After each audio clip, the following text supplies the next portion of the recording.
bom nós estarmos novamente aqui no culto da família, não é? Primeiro domingo de cada mês nós temos dado ênfase às famílias.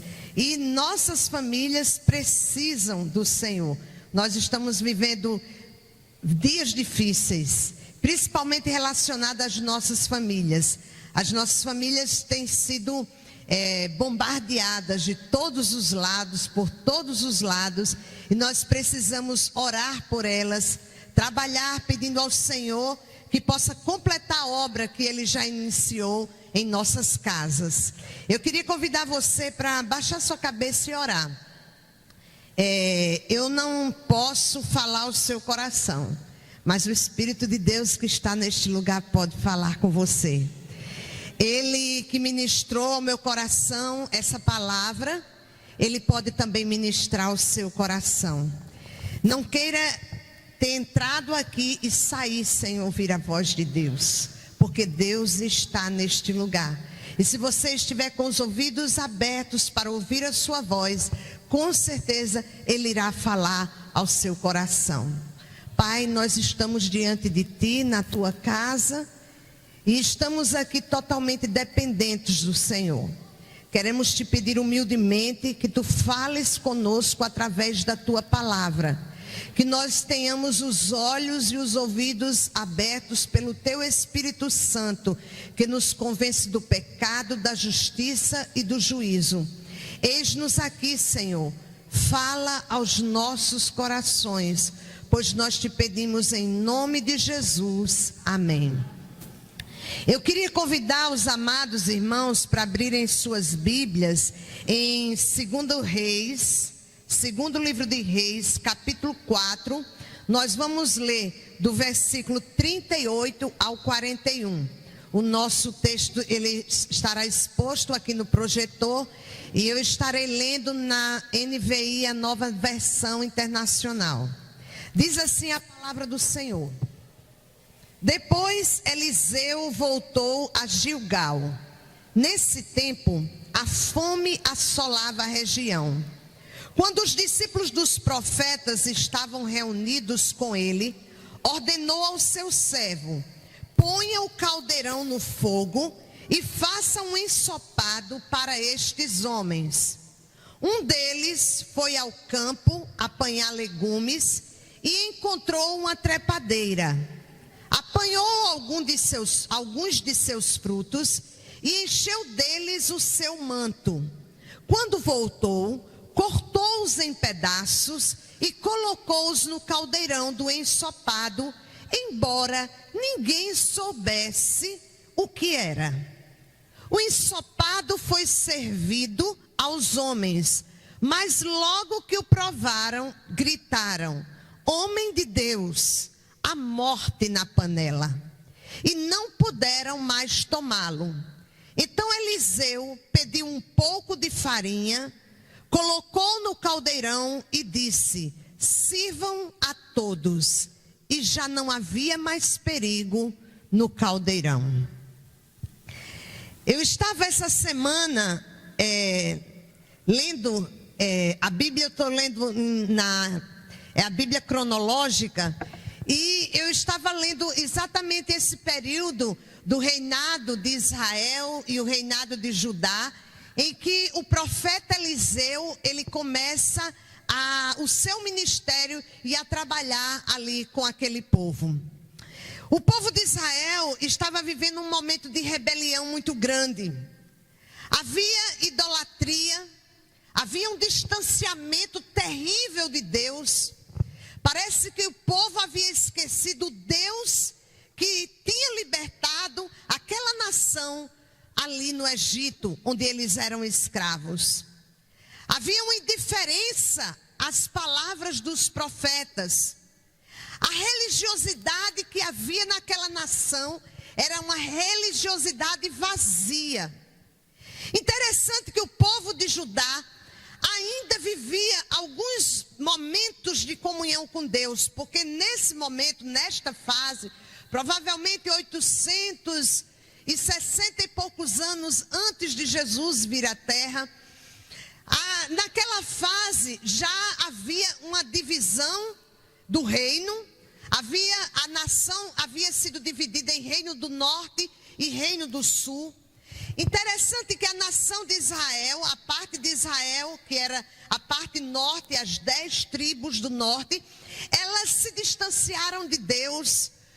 Jeroboão, que foi o primeiro rei daquele reino, ele fez logo assim que ele assumiu o reinado, ele fez logo 2 bezerros de ouro enormes e disse para o povo: esses foram os deuses que te tiraram do Egito, adorem a ele. E o povo que sabia que tinha sido Deus, o Todo-Poderoso, o Criador de todas as coisas, passa a se prostrar diante daqueles bezerros de ouro. A nação de Israel, ela começou a sua decadência ali. Deus disse que abençoaria o rei Jeroboão se ele temesse o seu nome.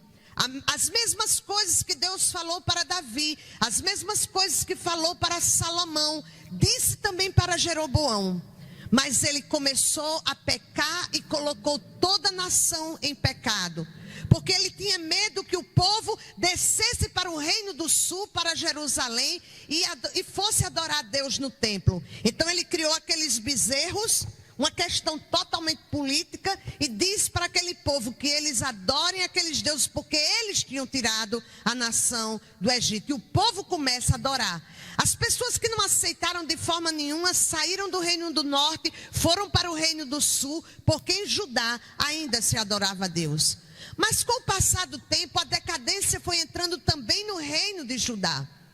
Nessa época, o reino de Judá também estava em decadência. Nessa época, Josafá estava reinando. E o reino de Judá não era como Israel. Israel estava indo de ladeira abaixo, estava em plena decadência. Judá ainda tinha momentos de acordo com o rei, com aquele que reinava. Se o rei tinha o coração voltado para Deus, a nação se voltava para Deus. Se o rei não se voltava para Deus, a nação também não se voltava. Ou seja, era uma religiosidade não muito segura. Enquanto o rei estava adorando, o povo adorava. Se o rei não adorasse, o povo não adorava. E eu achei assim, essa situação em que vivia o povo de Israel e o povo de Judá, muito semelhante ao que a igreja do Senhor Jesus Cristo vive em nossos dias. O profeta Eliseu foi o sucessor do profeta Elias. O que eu acho interessante, se você ler a Bíblia estudando, você vai perceber que os maiores profetas se levantaram no reino do norte, que era Israel. Esse povo idólatra, esse povo que tinha uma religiosidade vazia, esse povo que teimava em buscar outros deuses e que estava em plena decadência. É nesse reino, e não Judá, que em alguns momentos adorava a Deus, onde estava Jerusalém, onde tinha o templo, que Deus levantou grandes profetas. Sabe por quê, queridos? Porque as misericórdias do Senhor são imensas. Onde superabundou o pecado, também superabundou a graça. E nós vimos ali em Israel, Deus levantando um profeta como Elias, que eu costumo dizer que Elias era o profeta do fogo. O fogo acompanhou a vida daquele homem sempre, até ele ser levado, trasladado aos céus, que foi num carro de fogo. E aquele homem tinha muito poder. Aquele homem que pediu a Deus para que descesse fogo do céu, e todo aquele holocausto que estava encharcado de água foi queimado e foi totalmente consumido pelo fogo. Aquele homem, quando estava em cima de um monte, e o rei Acabe mandou chamar com os soldados: venha. E ele disse: se eu sou homem de Deus, o fogo vai descer e vai consumir todos vocês. E 50 homens foram consumidos pelo fogo.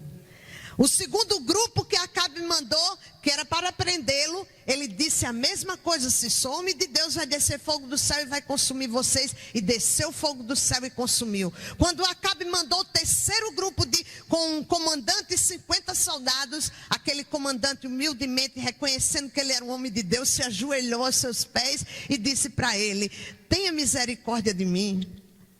Não deixe que o fogo do céu venha e desça sobre mim e destrua a mim e os meus soldados. E Deus disse, vá com ele. E ele foi. Aquele homem cheio de poder que não viu a morte, porque Deus o tomou para si. Um carro de fogo o levou para Deus e ele não experimentou a morte. Ele tem um sucessor. Aquele que estava sempre caminhando com ele, Eliseu. E que no dia que Deus disse que ia levar Elias, Deus revelou para os profetas, inclusive para Eliseu. Aí é que Eliseu ficou na cola de Elias. E Elias dizia, vá fazer tal coisa. Ele disse, eu não te deixarei. E em todo o tempo ele ficou com Elias. E ele, quando estavam perto do Jordão, Elias colocou seu manto ali no Jordão. As águas do Jordão se abriram e eles passaram a pé enxuto. E quando estavam do outro lado, Elias disse, o que você deseja de mim? Ele pede nada mais, nada menos que porção dobrada do Espírito que estava nele, em Elias. Ele pede porção dobrada para ele. E Eliseu, apesar de Elias ser aquele profeta que a Bíblia fala muito, as pessoas falam muito, a igreja fala muito, mas Eliseu, ele recebeu porção dobrada do Espírito. O seu ministério começou dessa forma, quando ele vê o carro de fogo levando Elias, e ele está sozinho ali, ele diz, ai de nós, ele era o pai de Israel, mas de repente ele pega um manto, que Elias não subiu com o manto caiu, ele pega aquele manto, bate nas águas e ele diz, onde está o Deus de Elias?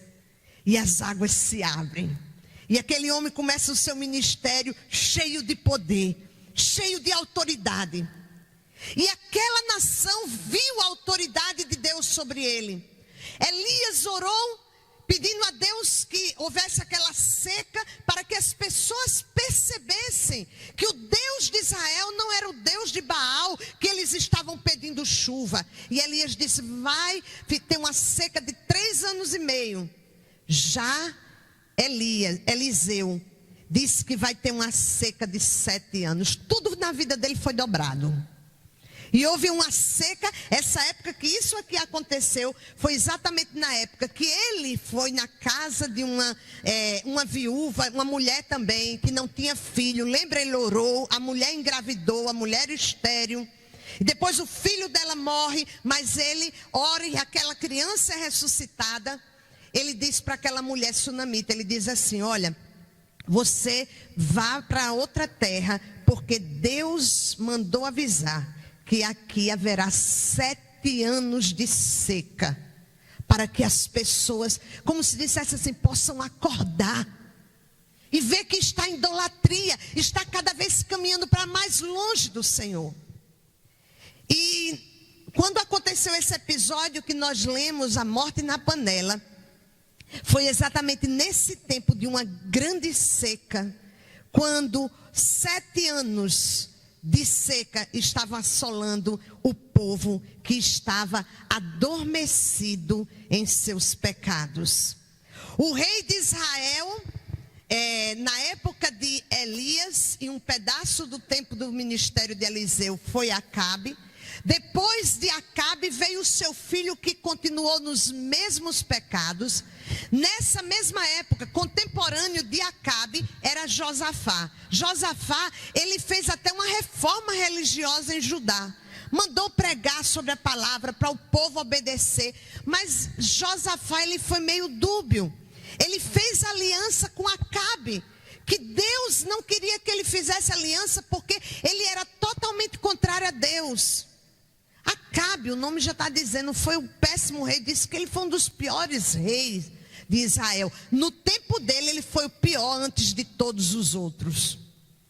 E Eliseu está naquela época do seu ministério, quando Judá, ele também, o rei Josafá morre, seu filho Jeorão é que assume. E Jeorão é um filho que se casa com a filha de Acabe.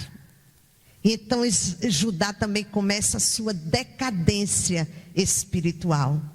E nessa época que o ministério de Eliseu começa firme e forte, porque Deus é misericordioso. Quando o povo está adormecido, Deus levanta os seus profetas para falar para o seu povo. Nem sempre o povo acorda, mas diante de Deus o povo não terá desculpa, porque Deus fala, Deus falou e Deus continua falando. Nós vimos, a primeira coisa que eu consegui perceber nesse texto, queridos, é que houve um tempo de seca, tempo de escassez, tempo de pobreza, tempo de fome. Tempo de seca nos faz lembrar uma grande escassez. Escassez que nós vemos também em nossos dias. Podemos dizer que as nossas famílias têm vivido um tempo de seca, de escassez de exemplos. Hoje, infelizmente, os nossos filhos não têm um exemplo tão firme como tiveram os nossos pais. Escassez de respeito, escassez de amor, escassez de paz. Infelizmente, nós vivemos um tempo de extrema pobreza em nossos dias, como ali na terra de Israel. Podemos até dizer que estamos vivendo um tempo de morte. Morte de valores, morte de moralidade, uma morte de violência, uma morte, podemos dizer assim, que o suicídio, a delinquência, a rebeldia, o roubo, os abortos, onde a morte tem sido legalizada. O nosso quadro em nossos dias é semelhante ao quadro de Israel. Infelizmente, eu creio que eu não posso dizer como Eliseu: onde está o Deus de Elias? Porque Deus continua o mesmo e continua trabalhando. Mas eu poderia dizer: onde estão os Elias de Deus em nossos dias? Mas Deus tem falado mesmo assim. Deus tem feito coisas grandiosas no meio do seu povo. Deus continua sendo Deus de milagres, Deus do impossível. Como a música que nós cantamos: o choro pode durar uma noite, mas a alegria vem pela manhã. O Senhor não muda, Ele faz com que todas as coisas cooperem para o nosso bem. Mas nós estamos, parece que adormecidos, como estava o povo de Israel. Como uma nação que tem um profeta como aquele, um profeta que fala e a pessoa é ressuscitada, um profeta que ora, cai fogo do céu, um profeta que ora para que não chova e 7 anos passa de estia, de seca. Um profeta que ora e Deus manda os seus anjos para guardá-lo. Eliseu é aquele que a Síria mandava prendê-lo, porque ele sempre dizia para o rei de Israel, apesar de todo o pecado daquela nação, ele dizia: olha, tem uma emboscada para vocês, o rei da Síria. E Deus contava para ele os segredos que se passavam lá na Síria. E aquele rei manda um exército, e quando o servo daquele homem se levanta de manhã e ele diz: ai, meu senhor, veja o exército que está ao redor daqui da cidade, veio para lhe prender. E ele diz: ó Senhor, abre os olhos dele para que ele veja que maior é o que estão conosco do que os que estão com eles. E naquela hora os olhos do servo se abrem, e ele vê um exército tremendo, muito maior, de carros e cavaleiros de fogo. Aquele exército todo, Deus colocou uma cegueira através do profeta. Ele pega na mão e leva para o meio de Samaria. E quando eles abrem os olhos, eles estão no meio da cidade inimiga. E Acabe faz: devo matá-los? Aí ele diz: não, dê comida, dê água e despeçam para a sua nação. Queridos, Deus fez coisas grandiosas através daquele homem, por meio daquele homem.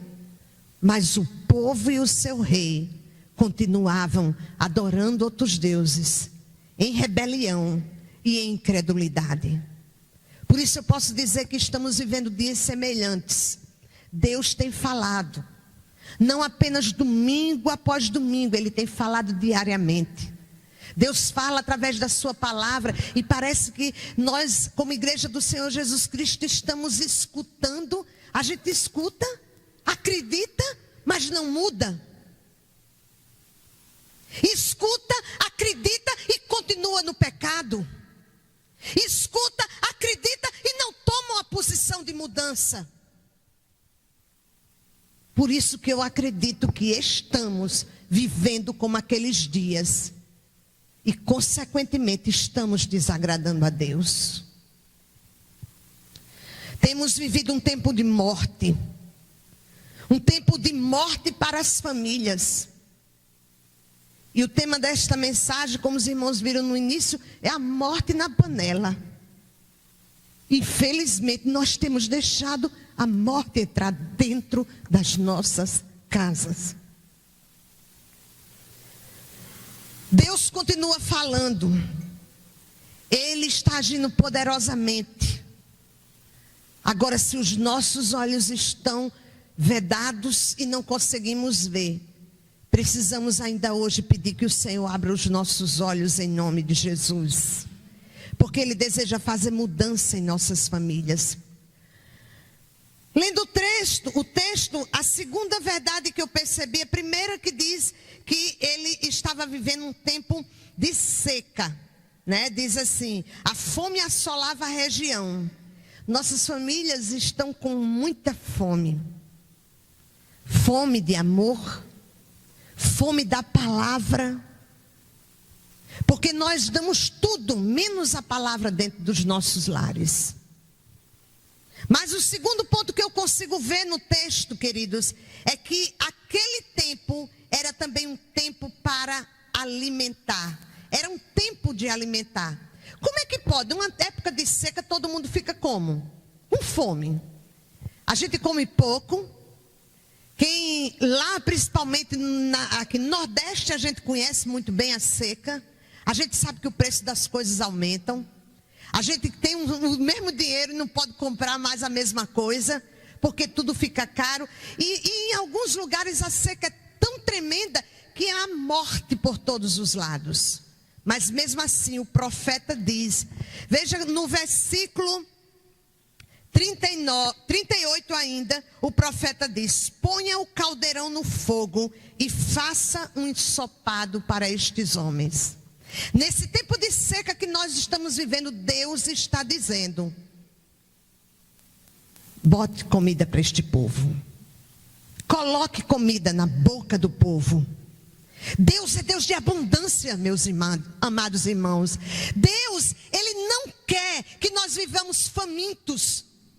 Mas o povo vive faminto porque não come a palavra de Deus. A gente ouve Deus falar um pouquinho, se alegra, mas não continua na caminhada. É tempo de seca, mas Deus está dizendo, coloque comida. Vocês lembram quando Jesus Cristo estava diante da multidão? A multidão estava seguindo Jesus há 3 dias. Eles estavam com fome. E os discípulos disseram, Senhor, manda eles irem embora, porque eles vão padecer. E o Senhor diz assim, olha, dá-lhe voz de comer. Deus está nos convocando nessa noite para alimentar a nossa família. Com alimento puro, verdadeiro, que traz vida. Deus está chamando você, meu irmão e minha irmã, para fazer diferença dentro do seu lar. Deus está chamando você, pai, mãe, para alimentar seus filhos.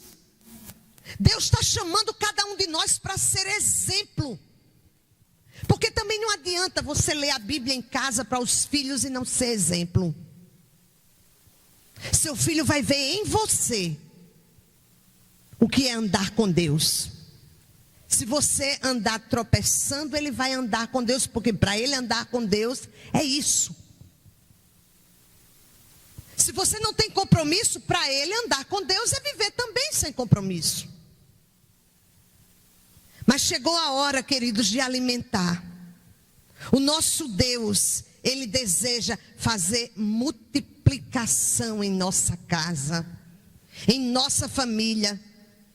A responsabilidade de alimentar é nossa. E eu pergunto, o que nós temos dado à nossa família? Tudo que a nossa família precisa, a gente dá. Alimento, roupa, sapato, saúde. A gente tenta, porque estamos vivendo uma crise de saúde em nosso país. Mas a gente não tem dado o principal.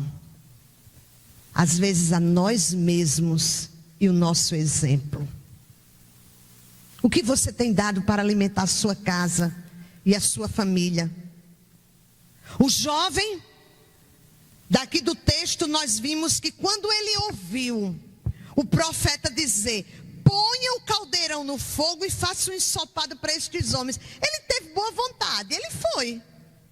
Diz o texto que ele saiu, um deles foi ao campo apanhar legumes, encontrou uma trepadeira, apanhou alguns de seus frutos, encheu deles o seu manto. Quando voltou, cortou em pedaços, colocou dentro do caldeirão do ensopado, embora ninguém soubesse o que era.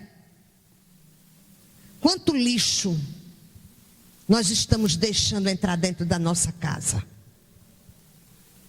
Quanto veneno. Quanta coisa impura, que não é digno para um lar que diz ser um lar do Senhor. Muitos estão dando, igual aquele homem, vai lá, apanha, coloca, e às vezes não sabe que está colocando um veneno dentro da sua própria casa. E o veneno traz consigo morte. O que você tem colocado dentro da sua casa? Palavras de vida ou palavras de morte? Que tipo de alimento tem dado à sua família? Faça essa avaliação agora. O que eu tenho colocado na minha casa? A sua casa é uma casa de culto doméstico. A sua casa, os seus filhos veem você como uma pessoa honrada. Uma casa que não se fala mal das outras pessoas. Uma casa em que o nome de Deus é glorificado. Uma casa de milagres, casa de bênção. Uma casa onde Jesus tem prazer em ficar. Interessante que existem casas que eu creio que Jesus não tem prazer de estar. Porque a conversa não agrada a Deus, as atitudes, as ações não agradam a Deus. Casas que estão a morte reinando ali. Queridos, algumas coisas que nós fazemos, os nossos filhos nem lembrar irão. Mas existem coisas que você pode fazer, que os seus filhos vão lembrar por toda a eternidade, literalmente. Quando nós perdemos alguém que amamos e a gente tem certeza que aquela pessoa, ela vai para os céus, que ela era um servo e uma serva do Senhor. Tem gente que bota saudades eternas. Se foi para o céu, não é saudade eterna não, é só um tchau, um até logo, que a gente vai se ver de novo. E a gente vai viver eternamente juntos. Saudade eterna. Você pode sentir daquele que parte para a eternidade sem Jesus. Domingo, nós estávamos aqui orando, e a igreja ainda tem orado, pelo irmão Marcos, sua esposa, perdeu seu filho 16 anos. O que é a vida, queridos? Nós não sabemos o que virá amanhã, mas nós devemos viver hoje. Hoje, alimentando nossa família, alimentando nosso espírito. Muitas vezes nós estamos alimentando nossa mente com tudo que não presta. E às vezes não é nenhuma coisa muito ruim não, mas também não leva você para perto de Deus. Quantos não leem a Bíblia porque passa 2 horas lá no Zap? Não, porque eu tenho que responder por meus amigos. Mas, meu amado, se você tiver que escolher um tempo para você ficar ali na internet e um tempo com Deus, escolha tempo com Deus. Porque quando a gente coloca Deus em primeiro lugar, todas as outras coisas nos são acrescentadas.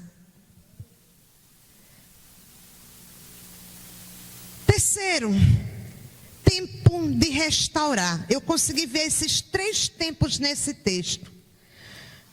Quando o profeta, os profetas gritam, eles percebem a morte na panela.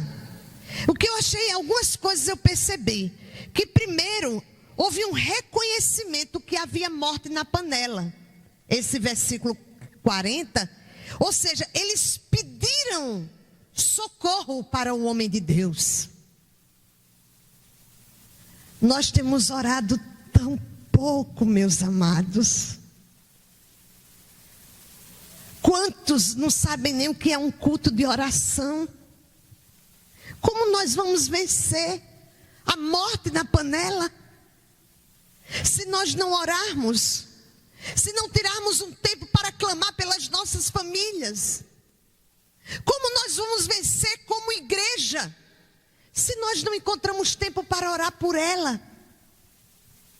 Eu estou aqui, estou contemplando aquela galeria, que ainda não foi terminada, mas que dá para 300 pessoas.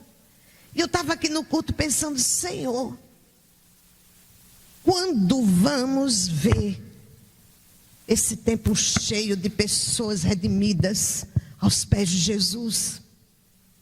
Para que isso aconteça, amados, nós precisamos clamar para que a morte saia da panela. Ou que a morte seja trocada em vida. Porque o profeta não disse, jogue fora esse caldeirão, ou jogue fora as ervas, mas ele disse, ele jogou dentro um pouco de farinha. E na mesma hora fiquei pensando, a farinha, trigo, pão, palavra. É interessante que tudo que tem na Bíblia é para que a gente possa aprender. E Jesus disse que é o pão da vida. Somente a palavra de Deus é que vai poder eliminar os efeitos da morte na nossa família, na nossa sociedade, na nossa igreja. Porque, queridos, nós não podemos nos conformar com um tempo de mornidão. Nós não podemos nos conformar com o pouco se servimos a um Deus que é grande. Deus ama a todos. Como é que a gente pode ficar salvo, sentado e satisfeito quando tem tantas pessoas morrendo, indo para o inferno? Como nós podemos ficar sem clamar ao Deus que por nós tudo executa, enquanto que a morte na panela? É necessário fazer alguma coisa. É necessário fazer como o profeta, colocar a palavra, porque há poder na palavra. Jesus disse que nem só de pão viverá o homem, mas de toda palavra que procede da boca de Deus. Que valor você tem dado à palavra? Que valor você tem dado à oração? A sua oração é aquela da hora do almoço, e que você diz assim, obrigado Senhor, e já vai comendo. Quando ora ou quando lembra. Ou aquela oração quando vai dormir, Senhor, estou muito cansado, me dá uma noite tranquila, amém. Oh, queridos, orar é falar com Deus. Deus é amigo. Nós precisamos ter com Ele um relacionamento. Com Ele a sua palavra em oração e através da palavra. Nunca foi vendida tanta palavra de Deus. Nunca se viu tanta a Bíblia sendo distribuída em todos os lugares. Mas nunca ela foi tão pouco lida, obedecida. Nós temos tanta facilidade hoje. Você pode ter várias versões num celular. Você entra na internet, tem um versículozinho do Face, tem um versículo não sei de onde, e as pessoas ficam apenas com gotas da palavra na sua vida. Deus quer se revelar a você através da sua palavra.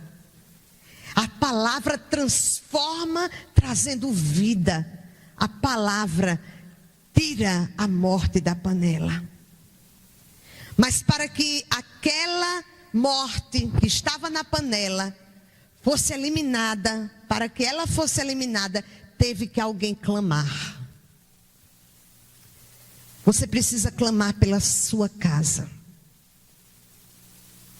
E eu pergunto, você tem pagado um preço em oração pela sua família? Queridos, a nossa vida precisa ter a palavra, a oração e o testemunho. Porque se nós tivermos e vivermos a palavra, vivermos em oração, nós daremos um testemunho verdadeiro. Eu queria concluir lembrando uma coisa para os amados irmãos.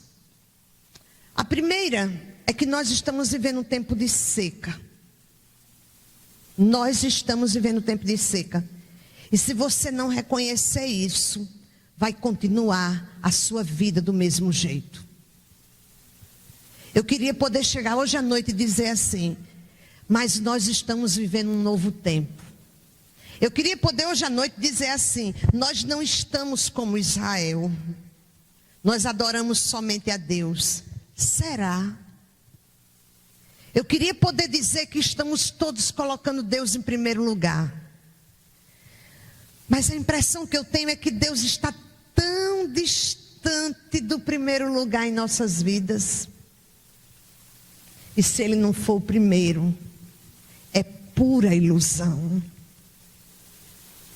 Precisamos nos humilhar na presença de Deus, reconhecendo que estamos vivendo um tempo de escassez.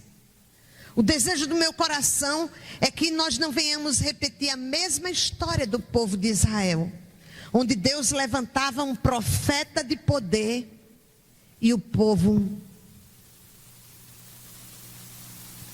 via, mas não via. É por isso que Isaías diz que Deus falava e o povo não escutava. Oh, meu amado, minha amada, nessa hora fale com Deus, diga, Senhor, não deixa eu ser como o povo de Israel. Deus findou levando-os para o exílio. Judá ainda voltou, mas Israel diluiu-se.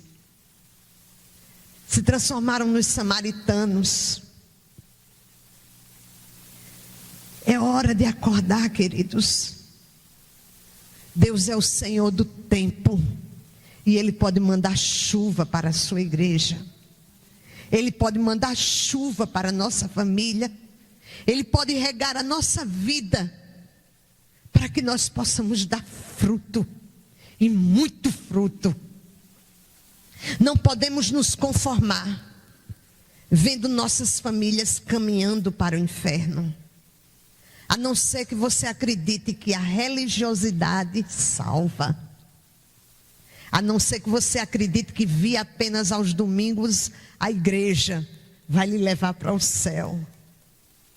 Queria dizer que não vai não. Nem esta igreja. Só quem pode lhe levar para o céu é Jesus.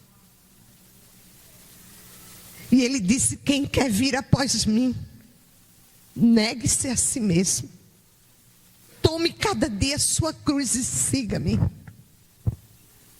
Os seguidores de Jesus estão tão diferentes de Jesus. Nós queremos o que o Senhor tem de bom para nos dar, mas não queremos dar nada do nosso melhor a Ele. Já perceberam isso? Basta vir a dificuldade da gente estar, Senhor, me dá saúde. Senhor, me abençoa. Senhor, tem misericórdia de mim. Mas damos ao Senhor o nosso resto de tempo. Damos ao Senhor somente aquilo, a nossa obediência que convém. Porque eu obedeço apenas a Bíblia, a parte que me convém. Amados de Deus, não se zomba. Aquilo que o homem semear, ele vai colher. Nós estamos vivendo um tempo que precisamos despertar. Porque, por exemplo, hoje em Israel existe deserto ali, no meio do deserto tem um oásis e o povo planta e dá tudo ali naquela terra. Nós precisamos ser assim. rodeados pelo deserto que este mundo está vivendo. Mas a nossa família deve ser como um oásis, porque a presença de Deus está ali. E onde há a presença de Deus, há vida. Não morte, mas sim vida. E vida em abundância. Nós não podemos deixar que a seca que está ao nosso redor roube a vida e a comunhão que nós podemos ter com Cristo.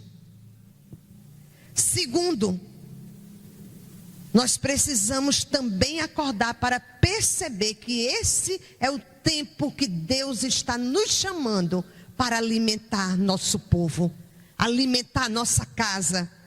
Deus está nos chamando para derramar sobre nós da sua abundância. Mas eu queria dizer a você que não vai adiantar você achar que Deus está falando hoje e amanhã você fazer a mesma coisa. Não brinquemos com Deus como Israel brincou. E por último, pela misericórdia de Deus, também é tempo de restaurar. Ele quer fazer. Nós estamos vivendo um tempo que é tempo de vigiar. Deus é o oleiro. E Ele deseja restaurar nossas famílias. Ele é a ressurreição e a vida. E Ele pode eliminar os efeitos da morte na panela. Deus transforma a morte em vida. Não deixe para depois.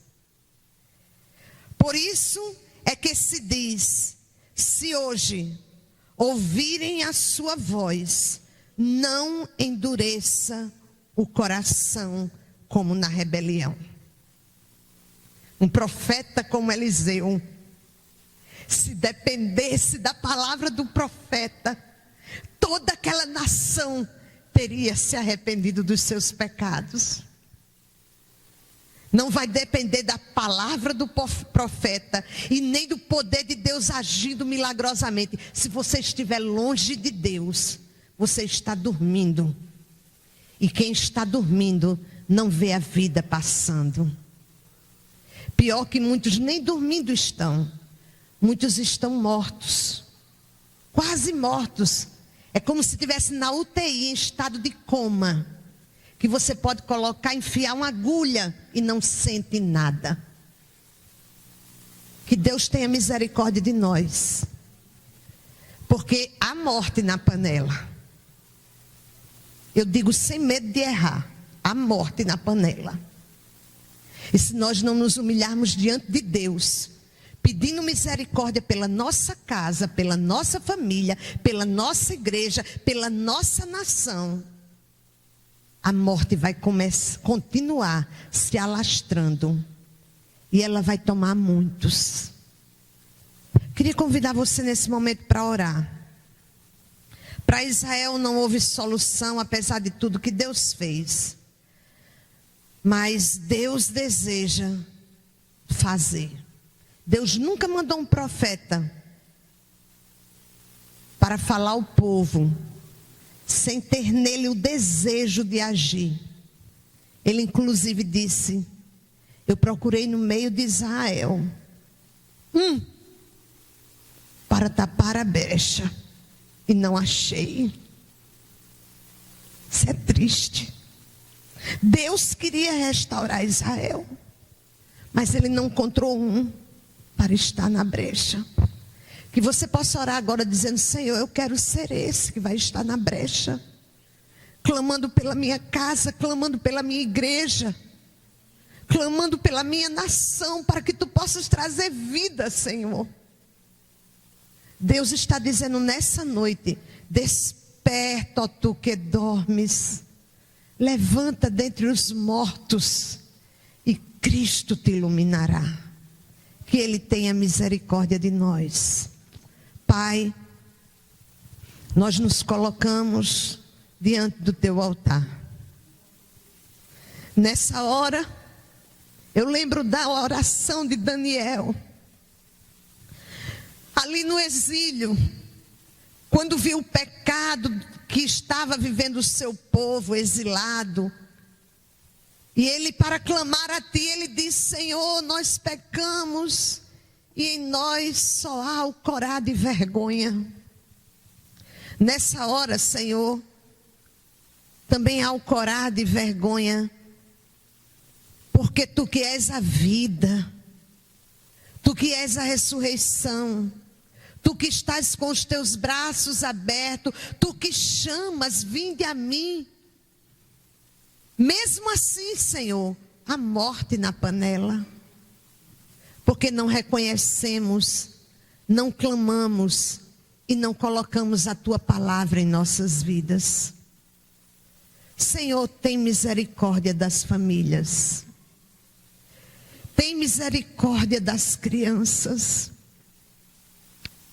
que não recebem, ó Deus, o ensinamento dos seus pais, que não veem exemplo nos seus pais. Tem misericórdia, Senhor. Desperta teu povo, desperta tua igreja e tira a morte, Senhor, do nosso meio, porque nós queremos viver em novidade de vida, queremos cumprir com o ministério que tu deste, Senhor. Não queremos chegar diante de ti de mãos vazias, mas queremos ouvir o vinde bendito do meu Pai. Sobre o pouco fostes fiel, sobre o muito te colocarei. Entra no gozo do teu Senhor.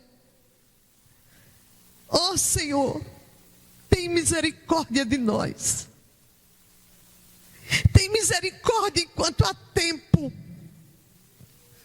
que não nos rebelamos, que não venhamos a ficar como pessoas dormentes diante da tua palavra, mas que possa haver mudança em nome de Jesus. Que cada um possa fazer realmente a sua escolha, que escolha a vida para que viva. É no nome de Jesus que nós oramos e desde já agradecemos. Amém.